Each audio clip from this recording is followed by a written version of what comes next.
Saya tinggal di Kopo bicara ceramah. Kenapa? Karena memang yang undangnya di Kopo. Insyaallah. Sejak di Indosiar ikut aksi ya, aduh masya Allah, luar biasa. Semuanya di luar dugaan, di luar perhitungan, kaget saja. Jakarta siapa yang tahu dengan saya? Habis dari Indosiar masuk terminal 10 orang teriak-teriak. Saya sampai lari, bukan sombong, nggak jelas itu tuh ngomong cecep apa copet. Karena kan saya cari aman ya Pak ya. Saya udah siap pulpen tuh copet. Lebih baik lari lah. Kalau tadi bilang ngomong yang paling selamat. Tapi memang kaget juga sih. Bapak artis manapun keluar tol itu pasti dibayar.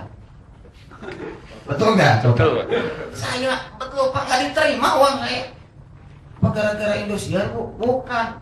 Mobilnya mana Pak? Jadi emang biasa mogok Pak. Yang jalan kaki Pak ini kan mobilnya dulu Pak. Karena tuh pasti derek keluar, nah Bapak dengan mobilnya, oh gara-gara Indosiar. Astagfirullah. Jadi luar biasa. Padahal kalau lihat masa lalu ya, masya Allah. Makanya Anda jangan meremehkan diri sendiri. Pertolongan Allah itu di luar dugaan kita Pak. Astagfirullah. Sekarang Anda tuh maaf itu. Tadi Bapak cerita ya, Bapak mungkin di sini pakai sandal jepit tapi ahli fisika. Teman saya Pak pakai sandal jepit. Bapak emang dia jualan sandal jepit. Tapi jangan remehkan penampilan. Saya dulu hanya penarik odong-odong, ini serius yang saya ceritakan di Indosiar. Tahun 2010 tuh saya nyadar odong-odong. Gimana sejalannya Ustaz? Wah, itu bangkrut usaha saya. Rekening tunggal 5 juta. Padahal sebelumnya maaf bukan sombong, 5.500.000. Harus bayar kontrakan dulu ya. Saya bilang sama istri mah, ini kalau tidak dipakai usaha bahaya. Usaha apa ya?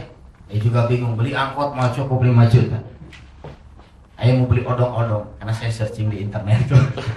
Odong-odong 5 juta tuh, ada di Cibaduyut. Tidak saja saya datangi. Akhirnya saya beli itu odong-odong.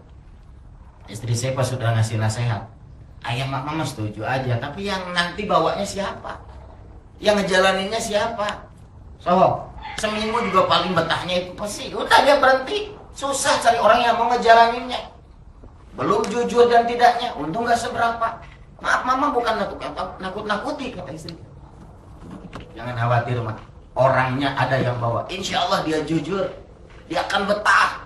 Siapa? Dia ada di hadapan mama. Kaget dia. Mana ada siapa-siapa Gusti gitu badan pikir ini ayah yang bawa, kan kaget Pak. Ayah teh kan pengen ceramah, masa mau bawa odong-odong? Nanti apa kata jemaah? Apa ayah tidak malu? Kenapa mesti malu mah? Ini adalah nafkah yang halal walaupun recehan. Kalau ayah jadi hakim, lalu ayah nerima suap dari terdakwa, ayah baru malu. Kalau jadi wakil rakyat, lalu korupsi, baru ayah malu. Odong-odong recehan, halal di mata Allah mah. Allahu Akbar. Harusnya tepuk tangan ini. Subhanallah. Karena istri saya juga tepuk tangan sendirian. Ya supaya segar ya Pak ya. Amin. Insyaallah. Terus serius kan. Insyaallah. Akhirnya saya bawa odong-odong. Memangnya gampang Pak. Waduh. Cuma saya bilang begini mah, mama mau punya suami seumur hidup jadi tukang odong-odong? Ya nggak mau. Nah kalau mau berubah mah, ayah mesti nambah ilmu. Pagi sampai siang, jadi saya rencanakan itu dengan baik Pak. Pagi sampai siang saya tinggal di pesantren. Itu masuk lagi dengan anak-anak aliyah Pak. Padahal saya sudah lulus S1. Masuk lagi karena saya ingin memperdalam ilmu nahu shorof. Masuk lagi, sekolah lagi di pesantren. Walaupun saya tidak mengambil ijazahnya, saya ingin ilmu. Karena kata saya kepada istri saya, kalau ayah tidak belajar, maka tidak akan berkembang. Apa yang terjadi? Badal zuhur sampai maghrib baru bawa odong-odong, tapi asar tidak boleh terlambat sholat di masjid. Makanya kalau Bapak ingin ditolong Allah, asar Pak, sholat tepat waktu. Kalau bisa berjamaah, maghrib, isya, subuh, lor, nggak apa-apa Pak, tepat waktu juga. Insyaallah. Jadi 5 waktu. Ketika kita tepat waktu, Allah akan perhatikan untuk mempermudah percepatan rezeki. Amin. Habis asar, saya keluar, Biasa odong-odong kan disimpan di pagar masjid. Aduh, memang inilah ujian hidup. Belum menghasilkan, begitu keluar masjid kaget lihat odong-odong tuh di pagar udah nggak ada, Pak. Allah. Lemas itu lutut, Pak. Ya Allah, pasti tuh istri saya tuh wah udah nangis itu pasti. Ya Allah, ujian begitu berat, odong-odong ada yang nyuri. Saya telepon istri saya, sakit hati saya. Kenapa? Ternyata yang angkat bukan istri saya, suaranya bukan istri saya, tapi menyakitkan, Pak. Katanya, maaf, pulsa Anda tidak mencukupi. Astagfirullah. Betul, Pak. Anda bayangin, kasih kabar aja nggak bisa, Pak. Akhirnya saya masuk masjid dengan air mata menetes. Di depan mimbar itu ada Quran, saya masih ingat tuh sejarah itu. Saya ambil tuh Quran, saya nazar di sana. Ya Allah, saya tidak akan keluar dari masjid sebelum saya hafalkan satu surat dari Quran ini yang akan saya buka secara acak. Itu berat, Pak, itu. Karena surat Quran kan banyak. Saya akan hafal bukan satu halaman, satu surat. Saya nggak akan keluar. Saya buka, Pak, dari belakang. Iya, Dari depan kan Al-Baqarah. Agak sulit di Iya, terlalu banyak. aplikasi. Ajib. Ajib. Alhamdulillah ya tidak terlalu anas, tapi saya dapat asof waktu itu. Pakai metode 23. Jadi teknik menghafal 23 itu 20 kali baca lihat Quran. Jadi bagi Bapak yang ingin sambil menghafal, Pak ya. Ternyata orang-orang Palestina kenapa banyak yang hafal Quran itu tekniknya begitu. 23, jadi 23 itu baca sambil lihat Quran per ayat 20 kali, Pak. Jangan dulu ke ayat kedua, per ayat 20 kali. Sambil lihat, Pak. Jangan nggak lihat, kenapa? Karena belum hafal. Iya. Betul, betul. Tutup aja. Setelah ditutup, nggak kelihatan. Baca 3 kali. Kalau sudah lancar, baru ayat kedua. Itu yang teknik saya gunakan. Alhamdulillah, walaupun tidak begitu lancar, ya sudah sedikit-sedikit pada berhenti hafal. Saya keluar masjid, kaget. Ini serius ini, Pak. Lihat di pagar masjid, odong-odong ada lagi. Masya Allah, tidak. Satu hari, tidak beberapa jam. Ya Allah, apa pencurinya insaf itu gara-gara ngapain asuh? Saya juga bingung, ini harus logis nih, Pak. Harus logis. Saya masuk lagi masjid, saya keluar lagi, barulah terbaca. Kenapa odong-odong saya ada? Ternyata penyebabnya karena yang terakhir saya keluar ke pintu sebelah kanan. Tapi waktu hilang, saya keluar ke pintu sebelah kanan. Kan pagarnya sama. Betul, Pak. Sama. Ajib, ajib. Jadi ini stand up tausiah. Oh, menyegarkan, Pak, insyaallah. Karena kan kalau nggak ngapalin Quran dulu kan, saya pulang aja dia nggak bilang kan, jadi hilang beneran. Pertolongan yang jelas dari situ ada telepon yang tidak diduga, Pak. Nih saya angkat, assalamualaikum, waalaikumsalam. Ustaz Cecep, ya betul, Pak. Wah kalau yang dari nadanya beda, Pak. Ustaz, dari mana nih, Pak? RCTI, Ustaz. Oh, kaget, Pak. TV nelfon, Pak. Biasanya nonton, ini nelfon. Bisa dibantu, Pak? Dengan meninggalnya Ustadz Jeffrey, kita sedang mencari pengganti untuk mengisi tablik akbar, Pak Ustadz. Kita cari ustadz-ustadz seluruh Indonesia didatangkan ke RCTI untuk ikut casting di tes. Apakah Ustadz berkenan mengikuti tes tersebut? Maaf Ustadz ya, jadi ini baru casting, ini belum tentu tampil. Kita ingin melihat penampilannya. Kapan, Pak? Besok jam 10 pagi, hari Jumat. Kosong Ustadz jadwalnya. Sebentar ya, Pak? Padahal kosong. Kalau langsung ya. Kosong, Pak. Kelihatan gak punya schedule. Kalau Sabtu kosong, Minggu kosong, Senin kosong, wow, ke dia. Benar, saya lihat tuh boleh apa gitu. Akhirnya saya datang ke Jakarta. Secara logika, Pak, sulit sekali itu untuk bisa lulus. Kenapa sulit sekali? Kemarin saja saya di Indosiar, pembimbing saya seorang kiai sampai minta ke saya supaya dia masuk RCTI. Harusnya saya Pak yang dikembangkan. Minta Bapak minta saya kan. Nggak ada bisa masuk RCTI itu gimana caranya? Ya saya juga nggak tahu, Pak. Mereka yang telepon saya. Dari sekian banyak ustadz-ustadz itu bukan pesantren-pesantren terkenal se-Indonesia, Pak. Tinggal 4 besar dan Ustadz yang kita pilih itu untuk tampil di tablik akbar RCTI 2013 itu, ya sebelum Indosiar. Siapa aja itu, Pak? Dari 4 besar itu. Yang pertama Kiai Haji Abdullah Gimnastiar, yang kedua Kiai Haji Arifin Ilham, yang ketiga Kiai Haji Yusuf Mansur, yang keempat Cecep Maulana. Dari nama aja jauh. Kan pantas namanya tablik akbar Abdullah Gimnas dia kan pantas. Tablik akbar Yusuf Mansur ngarah Nabi. Tablik akbar Arifin Ilham. Tablik akbar Cecep. Tidak mungkin lulus. Tapi kaget waktu lihat Ustaz. Siap-siap Ustaz. Tanggal sekian ngisi tablik akbar RCT. Saya ngimpi Pak. Ini adalah proyek yang impossible, tapi kok bisa dapat gitu? Emang kenapa Pak tidak Agim? Agim, Ustaz, bentrok dengan Antv. Arifin Ilham gimana? Dengan SCTV bentrok. Ustaz. Kemudian dengan Yusuf Mansur, dia bentrok dengan TV yang lain. Hanya Ustaz yang tidak bentrok. Ada punya job. Saya masih ingat betul Pak. Banyak yang nanya Ustaz, kenapa Ustaz bisa begitu? Saya tanya langsung sama orang yang menyeleksinya. Pak, kok bisa milih saya sih Pak? Tapi saya tidak punya kemampuan apa-apa kata saya. Inilah yang saya bingung Ustaz. Setiap saya lihat di YouTube, kemudian saya suruh tim-tim saya untuk mencari, semuanya menyodorkan nama Ustaz. Bingung kita juga Ustaz. Siapa ini Cecep? Ada faktor X. Sebelum saya pergi Pak, saya datangi ibu. Menggerakkan tangan. Walaupun nggak bisa bicara Pak, terngiangnya itu nasihat-nasihatnya. Nggak ngomong, nggak bisa udah nggak bisa lagi, tapi aduh luar biasa. Terus jadi masih ingat chat, coba ambil semua bawah ya. Langsung ngejerit, Pak, nyeri Pak. Cucu hirup kayak gitu chat. Minta hati-hati, orang bisa cilaka terkena duri dari kehidupan. Mak, Cecep besok mau ke RCTI Mak. Ada tes. Cecep nggak tahu apakah Cecep bisa lulus atau enggak. Tapi doa mama suka manjur. Tolong mah doain Cecep kalau memang ini terbaik bagi Cecep. Amin ya Allah. Masya Allah. Saya itu nangis Pak. Dari air mata nggak bisa ngomong apa-apa. Nangis aja. Tapi tangannya bergerak begini. Ya saya juga bingung maksudnya apa. Mudah-mudahan lulus atau RCTI.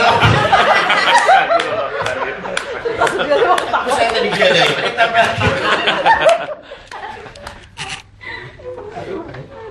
saya juga bingung tuh, makanya ibu saya tuh cara ngedidik saya tuh kadang-kadang bingung tuh Pak.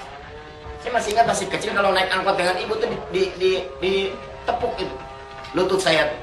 Tak, saya mesti ngomong toko yang dilewati angkot. Saya nggak tahu maksudnya apa. Setelah sekarang aja baru ngerti gitu. Tepat toko emas.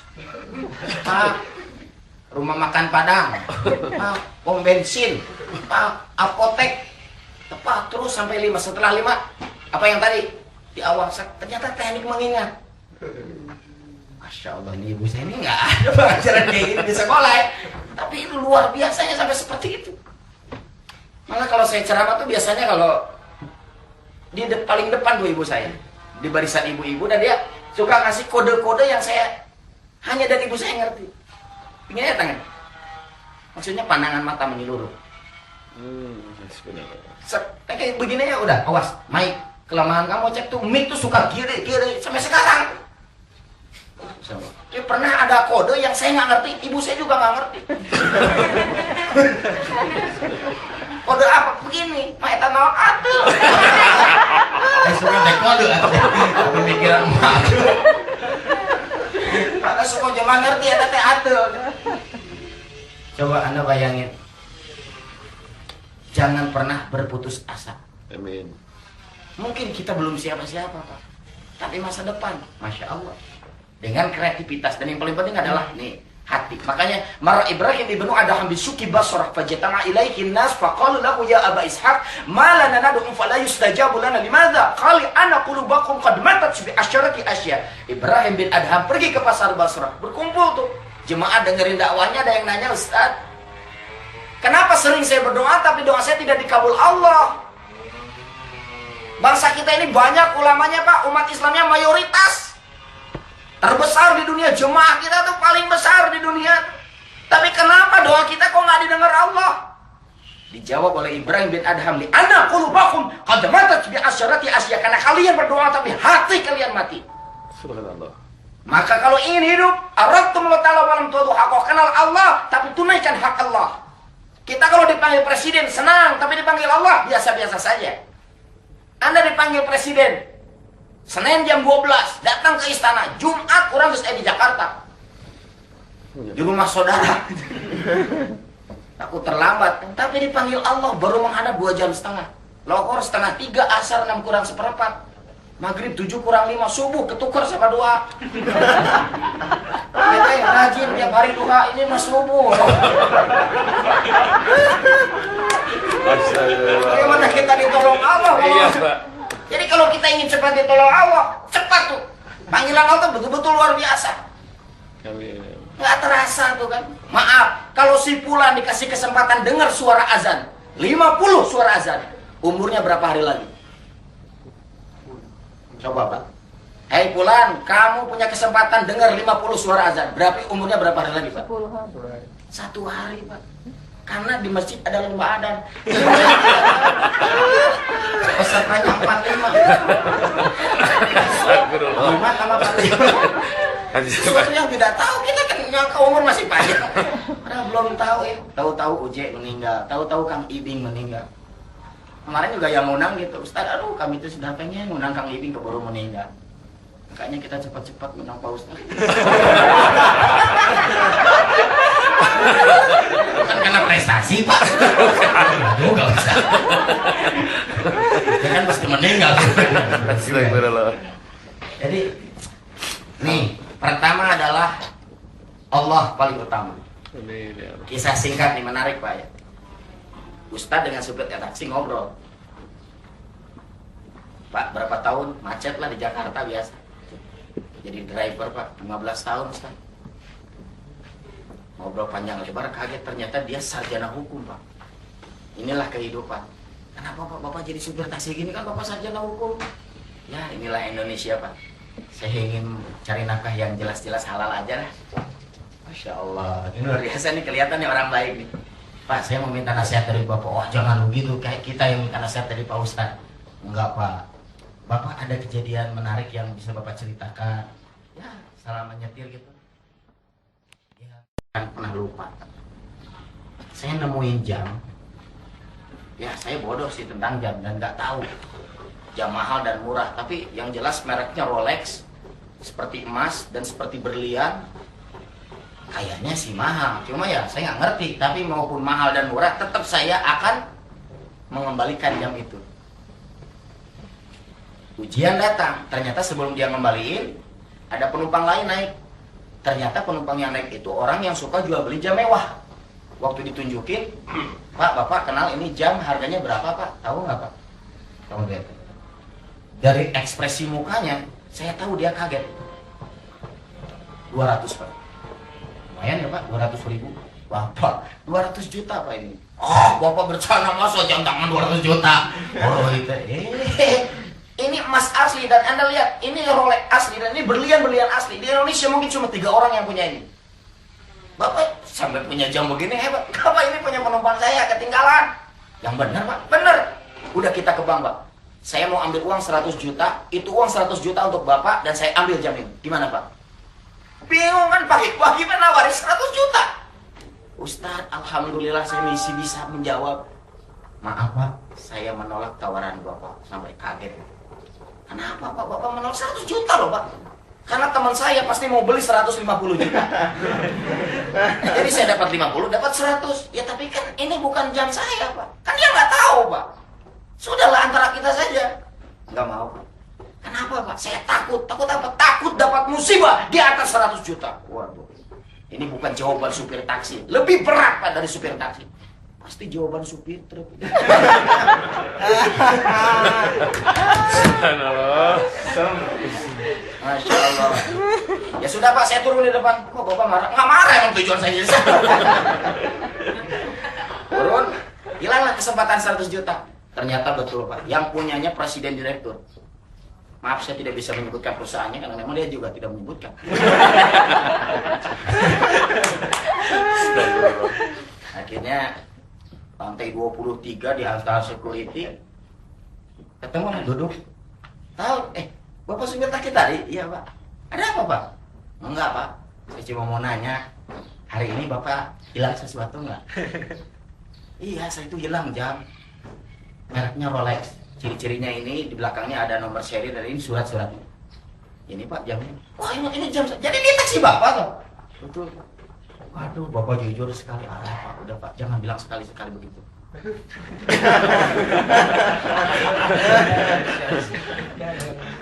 Maaf Pak, saya harus cari penumpang lagi karena ini waktu sibuk masuk kantor, jadi tidak bisa lama-lama Pak. Assalamualaikum. Coba bayangin Pak, nggak harapin apa-apa, tapi pas di pintu, Pak, tunggu sebentar Pak. Pak, ini kunci Bapak ketinggalan.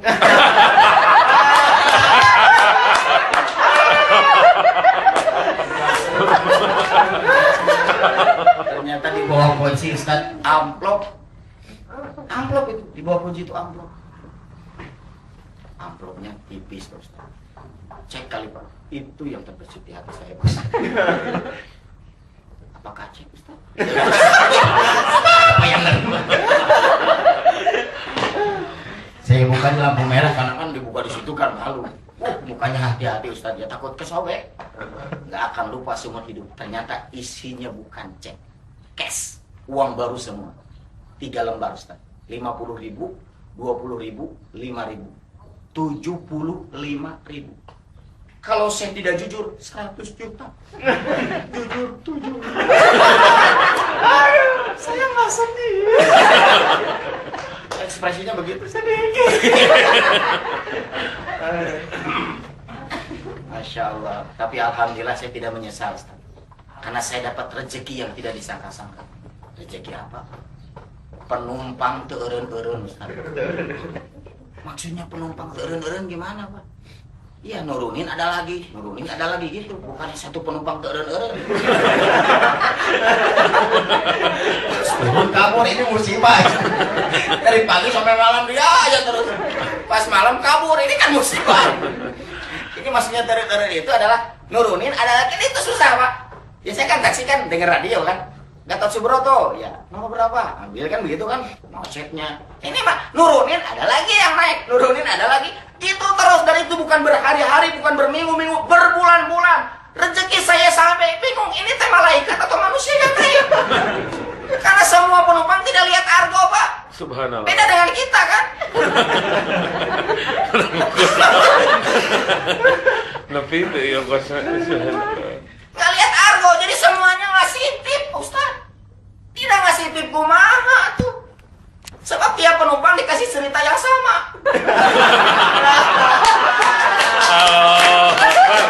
Haji. Itu tentang jam rolek. Coba jujur Bapak kalau jadi penumpang nak karunya tuh Pak. Ya Allah, 100 juta jadi 75 lah, nama 25. Ini jadi penumpang 25 saya punya 300. Berapa penumpang? Itu belum berbulan-bulan. Jadi rezekinya dari situ. Amin. Maka Anda harus memiliki hati yang kuat, jangan terlalu lah dengan dunia itu. Amin ya Allah. Bukannya kita menafikan dunia, ya dunia itu akan nyusul sendiri. Amin. Saya pernah bawa odong-odong, ketemu ibu-ibu stres Pak. Mangkong ngaliwat ka dia budak aing cerik. Saya bingung, ini hubungannya apa odong dengan cerik? Anak saya pengen naik, saya nggak punya duit, udah Bu nggak usah bayar, embung era. Ini kumaha, ya udah jangan lewat sini. Ini saya muter Pak, jauh Pak muter. Di situ saya berdoa Pak, ya Allah. Mudah-mudahan ibu tadi umroh, eta Pak ingatkan saya. Alhamdulillah. Bukan doa jelek, sebab ketika kita berdoa 70.000 malaikat mengatakan doa yang sama dengan kita, tapi ditujukan untuk kita. Allahu Akbar. Entah hati-hati Pak dengan doa kita kalau kita lagi sakit hati. Astagfirullah. Makanya ibu-ibu punya suami, disakiti suami, jangan pernah berdoa jelek. Sing setruk sih. Kalau orang ke setruk, ibu oke. Jangan ngurus mereka doa. Aduh, nggak doa orang gitu kan. Suami tersetruk, ibu tersetruk. Sama malaikat mendoakan saya dok. Ya Allah, mudah-mudahan ibu tadi umroh. Datang Pak. Beberapa bulan kemudian tuh pemilik umroh PT Rihlah. Nggak tahu dia tuh. Jauh-jauh datang saja. Telepon itu. Ustaz, punya waktu enggak? Untuk membimbing umroh. Kita sudah siapkan segalanya apa yang Ustaz tidak punya. Paspor dibuatin. Pak, kalau paspor jangan khawatir. Ustaz tuh punya? Belum. Akhirnya saya buatin. Berangkat. Ya Allah, kira-kira kemarin naik odong-odong naik guys. Bukan nama heran Pak. Yang pernah ke Tanah Suci pasti ngerti susahnya sholat di Raudhah. Ya. Jadi Raudhah itu adalah memang masjid Nabawi zaman Rasul, kecil begitu, dan itu cirinya adalah hijau karpetnya, Pak. Ya. Wah, hesena luar biasa. Sujud aja kadang-kadang diinjak tuh kepala kita tuh. Beneran, Pak. Saking orang pengen ke Raudhah, apalagi kalau sampai di mimbar, oh, susah. Kadang-kadang kita hanya bisa dari jauh kamera tuh. Untuk bisa sholat di situ. Saya bawa 20 jemaah, karena komunikasi perlu kan pulsa habis, saya ngisi pulsa dulu. Karena nanti biasanya nyari jemaah kan susah kalau nggak ada pulsa. Kalau ada yang hilang atau apa itu. Nggak tahu, Pak. Eta lama ngisi pulsa, handphone saya dibawa, jadi harus ditunggu. Kata jemaah, Ustaz, aduh gimana ya? Kita kan udah hafal, udah aja kita duluan ke Raudhah. Pak Ustaz nanti nyusul saja.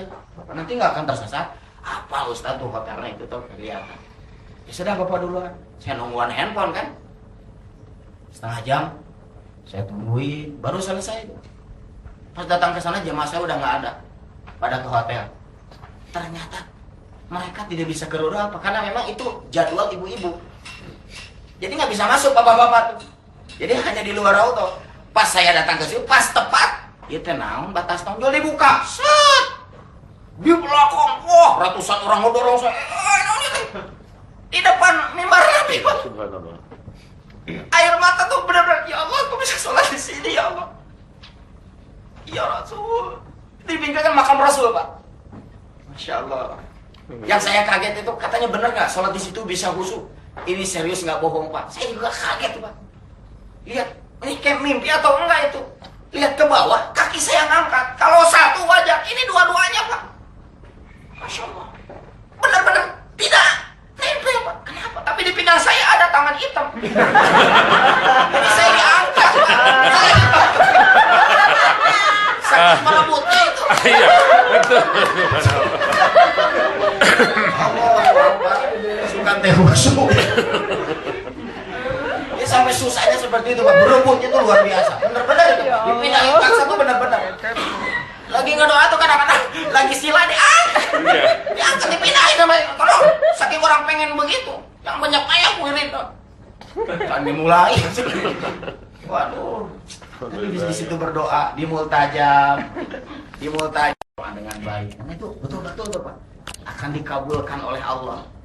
Makanya ada cerita imam masjid yang imam Mekah, Abdullah bin Mubarak, itu punya karunia suaranya sangat bagus pada zamannya.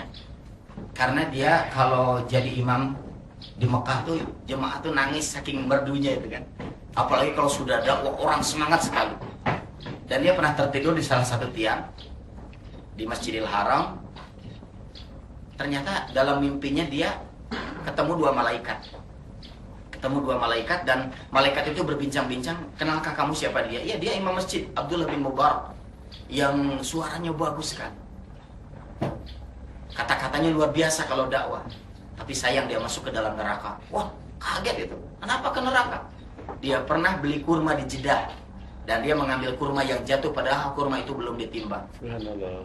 Dia terbangun dari mimpinya, masih ingat itu bukan sekedar mimpi itu. Cara Allah ngasih tahu. Ternyata betul dia pernah beli kurma yang jualannya kakek-kakek di Jeddah. Dia datang langsung ke Jeddah, Pak. Ternyata yang jaganya ganti anak muda. Kenapa? Pak, kakek-kakek yang biasa jaga mana, Pak? Oh, dia ayah saya. Ada apa, Pak? Bapak kalau mau beli kurma ke saya saja. Enggak, saya ada urusan penting. Ayah saya tadi malam meninggal dunia. Innalillahi wa inna ilaihi raji'un. Urusan apa, Pak? Akhirnya setelah diceritakan kisahnya, Pak, jangan khawatir. Kalau memang masalah itu, saya bebaskan. Bapak nggak usah bayar apa-apa. Saya bebaskan. Wah, terima kasih. Anda anaknya kan? Iya. Terima kasih kalau Bapak membebaskan karena Bapak adalah anaknya dan ahli warisnya. Berarti Anda berhak untuk membebaskan saya. Nah, apa? Tadi Bapak bilang apa? Membebaskan. Bukan yang itu tadi. Ahli waris. Nah, kalau bicara ahli waris, Pak, ayah saya punya anak 10 dengan saya. Jadi saya yang paling bungsu, jadi kakak saya ada 9. Jadi saya tidak bisa mewakili, Pak. Ya kalau gitu catat saja kakak-kakak kamu. Dicatat namanya. Ternyata ada 9 tempat di 9 negara. Akhirnya dia keliling ke 9 negara hanya untuk minta keikhlasan sebiji kurma. Sampai dalam riwayatnya, dia meninggal setelah beres itu. Semua dikunjungi untuk minta kebebasan sebiji kurma. Zaman sekarang Pak korupsi 2 miliar nyengir Pak. Astagfirullah. Betul tidak Pak? Makanya zaman sekarang kalau jin, maaf, setan berbentuk kan setan itu ada 2 ya Pak. Setan itu sifat. Ada yang jin, ada yang manusia ya Pak. Kalau setan yang nggak kelihatan, itu kan jin, betul nggak? Bentuk jin itu. Itu dibaca ayat kursi lari Pak. Tapi kalau setan berbentuk manusia, dibacain ayat kursi nyengir Pak. Makanya hati-hati, kita tuh bisa jadi setan tuh. Kalau terus memperturutkan hawa nafsu dan terus saja hati kita itu mati. Arabtumullah ta'ala walam tu'adu haqqah alimtum annakum tuhibbuna Rasulullah sallallahu alaihi wasallam wa taraktum sunnata. Kau katakan cinta Rasul tapi tidak mencontoh sunnahnya. Ini yang mematikan hati. Qara'tumul Qur'an walam ta'malu bih. Sering baca Quran tapi tidak mengamalkannya. Akaltum ni'matallah walam tu'adu syukurah. Sering makan nikmat Allah tapi tidak mensyukurinya. Sudah saja. Kita syukuri saja nikmat yang ada. Amin ya Allah. Saya masih ingat betul ketika bawa odong-odong tuh hujan. Kalau sudah hujan sudah Pak, berakhirlah cari penumpang yang tidak kemana-mana tuh. Karena anak-anak sudah nggak bisa lagi. Wah, yang berat tuh saya lupa bawa plastik nutupin karena odong-odong saya itu terbuat dari bulu yang berbentuk onta. Makanya si Zahra suka panggilnya anak saya itu si onta. Akhirnya saya buka baju, hanya tinggal kayak kaos sangsang ditutupi saja karena kalau kehujanan besok nggak bisa cari uang. Sudah saya berteduh, lihat dompet, ya Allah, hanya bisa untuk beli 3 bungkus nasi Pak, nasi padang. Luar biasa ya berarti ya, nasi padang. Akhirnya saya beli 3 bungkus nasi padang. Tahu-tahu tidak lupa tuh, yang satu karetnya 1, yang kedua 2 untuk saya, yang ketiga istri saya tuh suka pedas 3. Waktu pulang ada pengemis di Tegalaga tuh, adik kakak bersana tuh, adiknya di pangkuan kak lapar. Ya Allah, saya bingung juga deh. Ngasih uang nggak ada, adanya nasi, saya kasihin nasi. Wah, dia senyum. Tapi waktu dia ngambil, diambil lagi. Karena karetnya 3. Takutnya kan kepedesan Pak. Nanti kak mulas kan gak dikasih.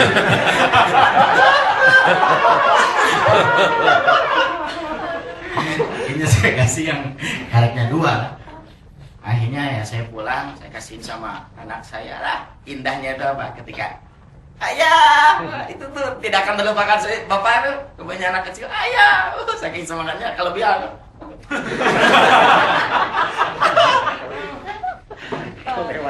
Saya kasih, ayah kenapa nasinya 2? Sebungkus dari mana? Ayah teh lapar tadi terima. Jadi ayah duluan makan. Kenapa bohong? Sebab kalau saya jujur, istri saya pasti ngomong gini, udah tahu saya. Mama mau tahu apa sok ayah? Etak terasa banget. Akhirnya dia nggak makan, padahal dia sudah kurus. Saya mah nggak makan wajar deh gendut gitu. Dan dia sakit, udahlah, mendingan bohong ya lah kayak saya perkara jujur. Maaf, ayah udah makan. Akhirnya dimakan, lihat istri anak makan dengan lahapnya, tuh nikmatnya luar biasa. Tahu-tahu sejarah yang nyuapin saya, istri saya sih nyuapin. Nanya teh. Tong bohong, istri itu akan tahu suami bohong. Ayah belum makan. Mama kok bisa tahu? Mereka tahu kumaha di tadi ningali wae.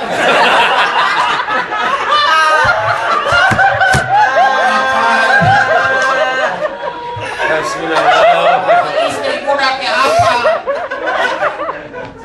Ayolah, kita makan bertiga. 2 bungkus makan bertiga. Nikmatnya luar biasa. Nah ini Pak yang harus kita rasakan. Sekarang ini saatnya membuat keluarga kita menjadi surga Pak. Amin ya Allah. Jangan menjadi neraka Pak. Dan ini akan membuat hati kita menjadi hidup. Amin. Makanya Bapak terus pertajam intuisi itu. Bapak masukin tuh Pak karung. Ya jangan karung lah, ya, pokoknya nggak kelihatan lah. Lalu tebak Bapak ngambil apa tuh? Setelah dimasukkan oleh orang lain benda-benda ya, misalkan bola pingpong, bola kasti, ataupun balimbing atau apa gitu kan. Suruh nebak, ini apa nih? Bola-bola angkat ke atas. Wah benar, itu teknik untuk memperkuat intuisi. Kayak montir kan.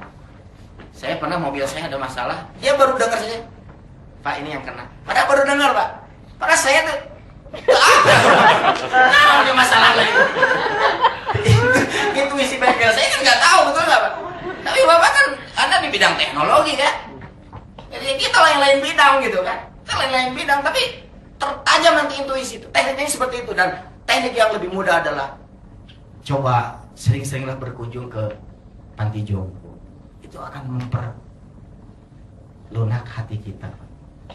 Anda bayangkan kalau Anda menjadi orang yang luar biasa, ya. Kecanggihan teknologi ditemukan oleh Anda, tapi Anda memiliki hati, maka teknologi yang diciptakanlah teknologi yang hebat untuk kebaikan manusia. Saya yakin kita semua akan membuat sejarah untuk negara ini dan bangsa ini. Amin ya Allah. Adalah kita bersama-sama berdoa kepada Allah. Saya ingin bicara panjang lebar, tapi waktu yang memisahkan kita. Ya Allah, ya Rabbi, ya Rahman, ya Rahim, ya Arhamar Rahimin. Amin ya Allah ya Berikan Rabb. keberkahan kepada kami ya Allah. Amin ya Allah. Semua yang hadir di sini ya Allah, mudahkan rezekinya ya Allah. Amin ya Allah. Sehatkan ya Allah, jauhkan dari maha bahaya, dari sakit. Ya Rabb, tolonglah bangsa ini ya Allah. Berilah petunjuk kepada para pemimpin kami agar jadi pemimpin yang amanah. Amin ya Allah. Jangan biarkan kami terus dipimpin oleh para penjahat. Amin. Jangan biarkan kami terus dipimpin oleh setan-setan berbentuk manusia. Ya Allah, ya Rabbi, ya Rahman, ya Rahim, ya Arhamar Rahimin. Kabulkan doa kami. Allahumma inna nas'aluka salamatan fid din wa afiatan fil jasad wa ziyadatan fil ilmi wa barakatan fil rizqi wa taubatan qabla al-maut wa rahmatan 'indal maut wa maghfiratan ba'dal maut. Allahumma hawwin alaina fi syakaratil maut wa najata minan nar wal afwa 'indal hisab. Rabbana atina fid dunya hasanah wa fil akhirati hasanah wa qina adzabannar. Assalamualaikum warahmatullahi wabarakatuh. Waalaikumsalam.